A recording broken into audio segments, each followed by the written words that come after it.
Good morning everyone, myself Poonam Batwal from MPharm first year Quality Assurance Department. Today I am delivering my presentation through audio recording. As we all know, coronavirus is widely spreading throughout the nation. So I am delivering my seminar from my home because of lockdown. As my today's topic is LCMS, that is liquid chromatography mass spectroscopy.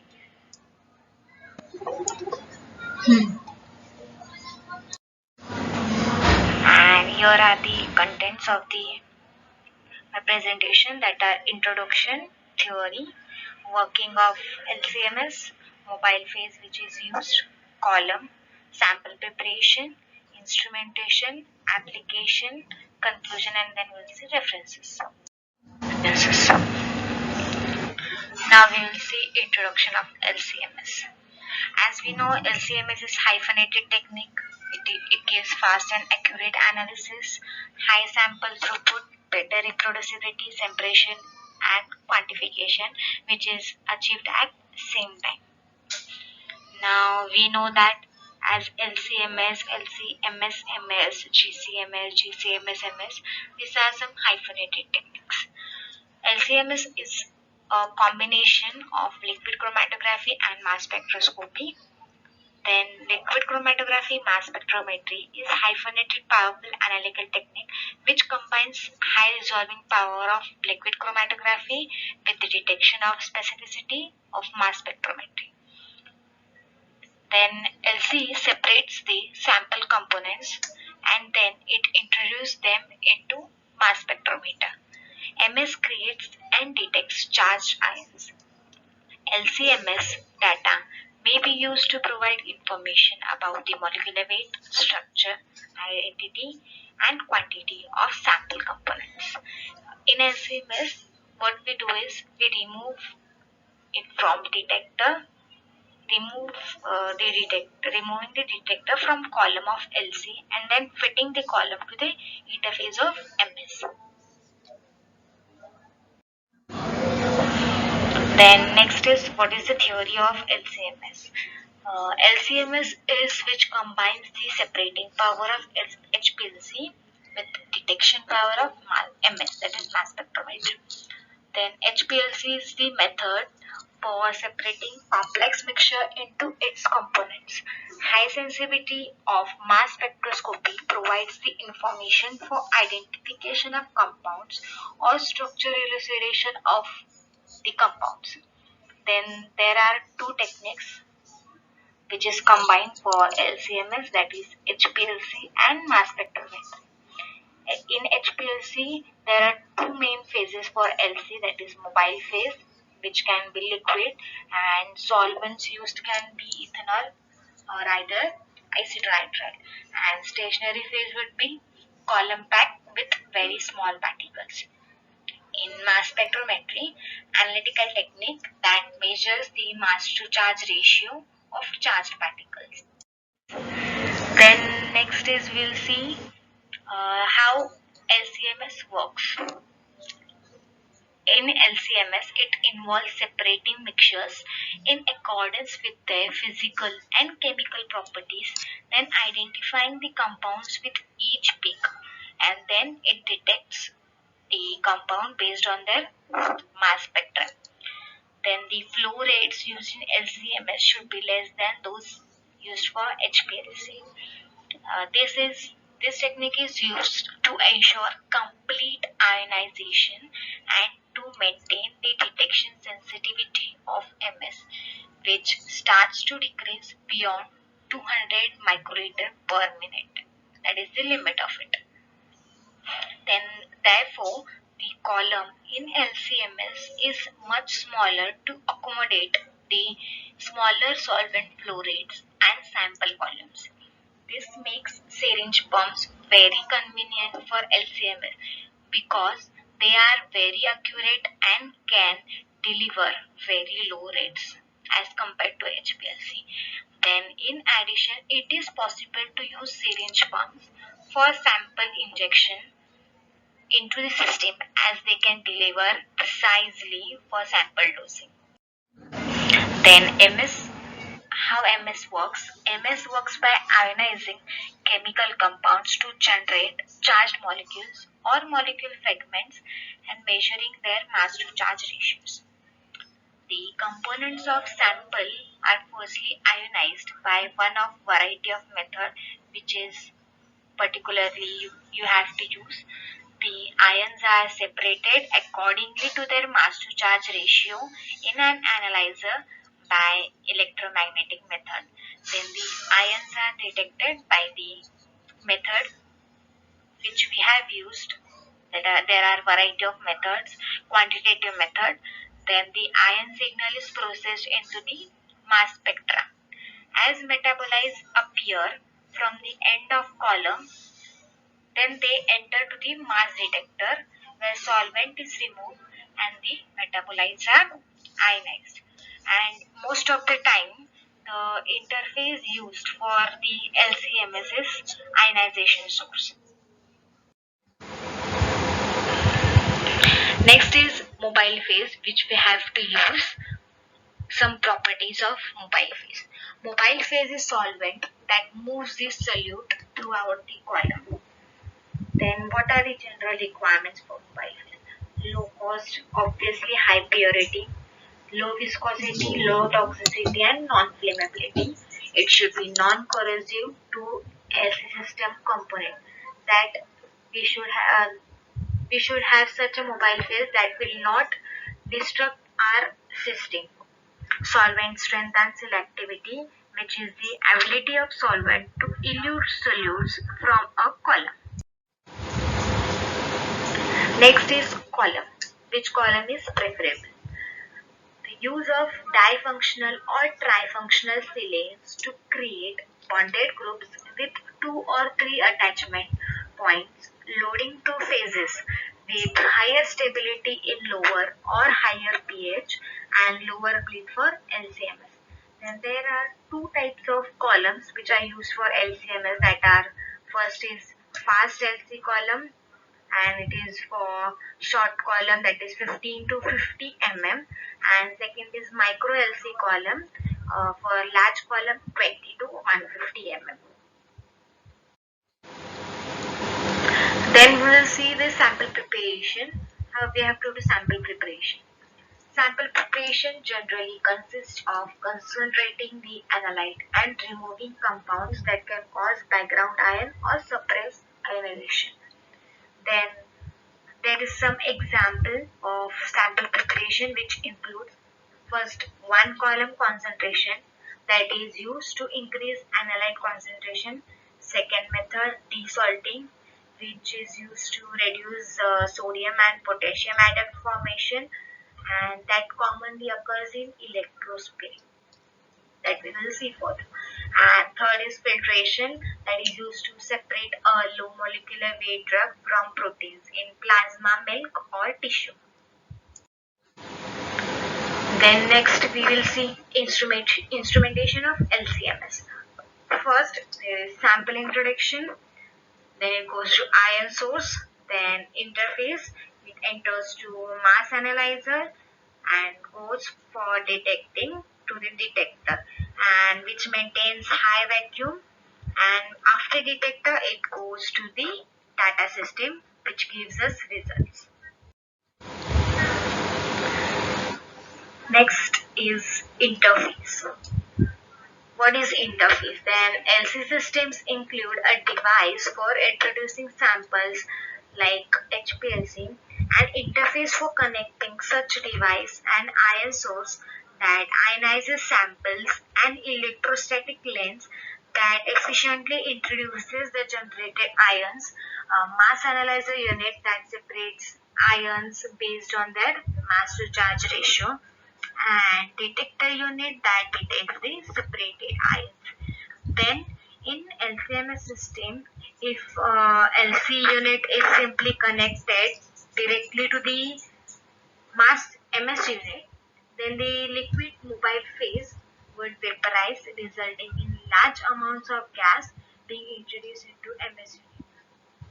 Then this would decrease the vacuum level and it prevent the target ions from reaching to the detector. So interfaces are to be used, which are beneficial. Then there are some types of interfaces. It is difficult to interface a liquid chromatography to a mass spectrometer, obviously, which cause of necessity to remove the solvent. Then commonly used interfaces are ESI, that is electrospray ionization, TSI, thermospray ionization, APCI, atmospheric pressure chemical ionization, and lastly atmospheric pressure photoionization. Then first we will see about ESI, that is electrospray ionization. As ESI draws sample solution to the tip of capillary tube where a high voltage is applied, that is about 3 to 5 volt. Then a nebulizer gas flows from outside the capillary for spraying of sample. Then this creates a fine mist of charged droplets with same polarity as the voltage is applied above. Then as these charged particles move, solvent continues to evaporate by increasing the electric field on droplet surface. When mutual repulsive force of charge exceeds the liquid surface tension, then fission occurs. As this evaporation and fission cycle is repeated, the droplets eventually become small enough that the sample ions are liberated into gas phase. Then ESI provides the soft ionization method available, which means it can be used for highly polar, least volatile, or thermally unstable compounds. And here is the diagram of ESI, how it works.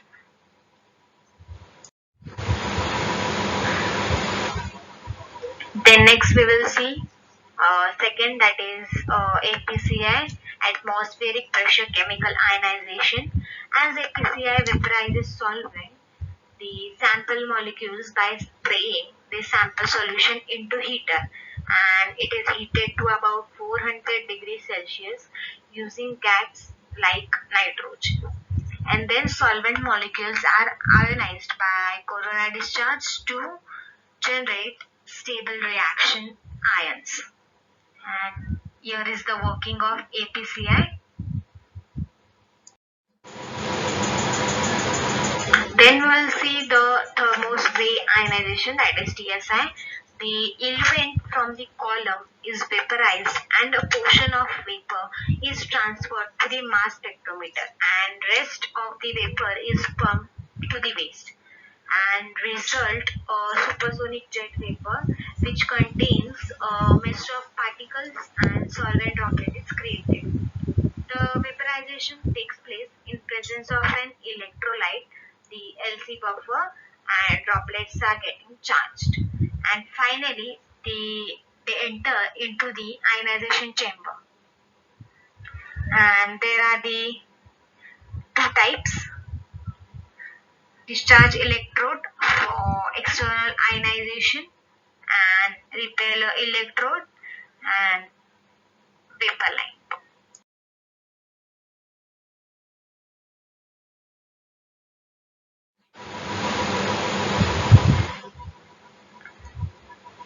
And then we will see next, that is atmospheric pressure photoionization, that is APPI. It is the last type of interface.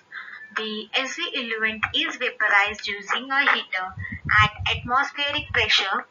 The resulting gas is made to pass through a beam of photons generated by a discharge lamp, and which is used as UV lamp, which ionizes the gas molecules. And here is the diagram of APPI. Next we will see is mass analyzer. Its task is to separate ions in terms of their mass to charge ratio and to direct the beam of focused ions to the detector, that is mass analyzer. Then what are the parameters of this analyzer which we have to use is it has separation efficiency, M by Z measurement precision, range of the M by Z values which are measured. The magnetic field is scanned to measure different ions. Now there are types of mass analyzer which we have used are quadrupole mass analyzer, which consists of four parallel metal rods with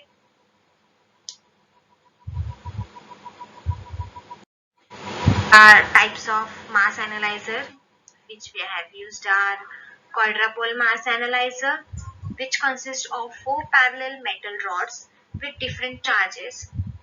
It consists two opposite rods which have applied a positive potential charge and the other two rods have negative potential charge. And then the applied voltage which affects the trajectory of ions traveling down the flight path.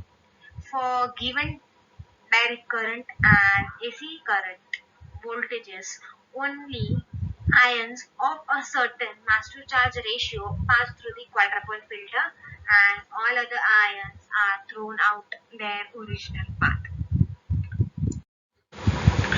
Now here are the two types of quadrupole mass analyzers, that is a scanning mode and a selected ion monitoring, that is SIM mode. What happens in scan mode is mass analyzer monitors a range of mass to charge ratios. In SIM mode, the mass analyzer monitors only a few mass to charge ratios, and in SIM mode, it is significantly more sensitive than scan mode but provides information about fewer ions. And scan mode is typically used for quantitative qualitative analysis or for quantitation when all the analyte masses are known to us. Now next type is time of flight mass analyzer. In time of flight analyzer, it separates ions by time without the use of an electric or magnetic. Then in crude sense, time of flight is similar to chromatography, except there is no stationary or mobile phase. Instead, separation is based on kinetic energy and velocity of the ions. Lighter ions travels faster and strike the detector first so that the M by Z ratio of ions is detected properly. Next type is ion trap mass analyzer. It uses an electric field for the separation of ions by mass to charge ratios. The electric field in the cavity due to the electrodes causes the ions of certain M by Z values to the orbit in the space. Next type of analyzer is FTICR, that is Fourier transform ion cyclotron resonance.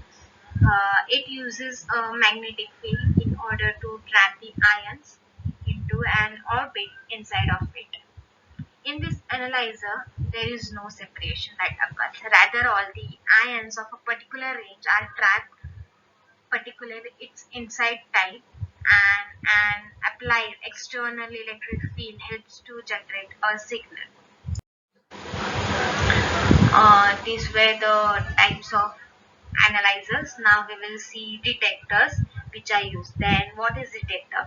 Detector is used to count the ions emergent from the mass analyzer and may also amplify the signal generated from each ion. Once the ions have passed the mass analyzer, they have to be detected and transformed into a usable signal. The detector is an important element generating secondary electrons which are further amplified or by inducing a current generated by moving charges. Here are some types of detector which are used, that are photographic plates, Faraday cup, electron multiplier and channel electron multipliers. In photographic plates, what is done is it is used as it is capable of higher resolution and speeder than the other electronic devices. That is, it can detect ions of all the masses and provide a reverse geometry analyzer. Then next is Faraday cup. It is a metal cup into which all the ions are directed, and the signal produced is very stable and reproducible. This is used on spectrometers where quantitative data is very much important. A Faraday cup detector can detect count rates from 5 to 10 raised to 4 cubic per second upwards. Unlike the electron multiplier, it does not discriminate between the type of ion or its energy. It is simple and cheap, but its response time is slow. And next is electron multipliers.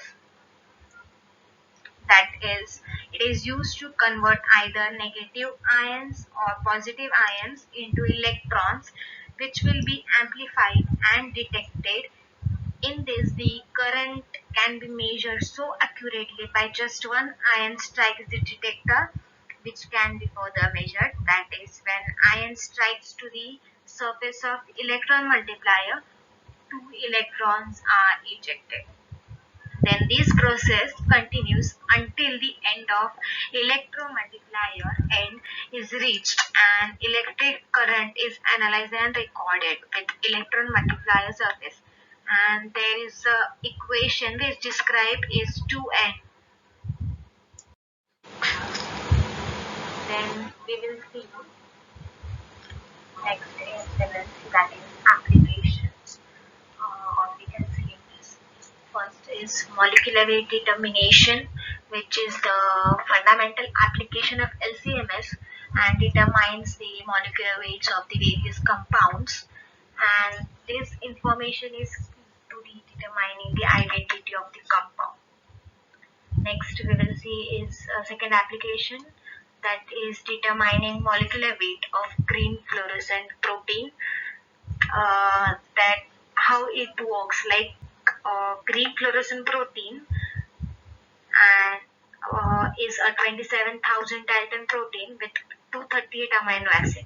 Then how it works is it emits a green light with excited by UV light, and during the electrospray ionization the green fluorescent protein acquires multiple charges, and which allows it to be analyzed by a mass spectrometer with a relatively limited mass to charge ratio range. Then there is differentiation of similar octopeptides, like larger fragments contain differentiating peptides, and the components used in this is threonine.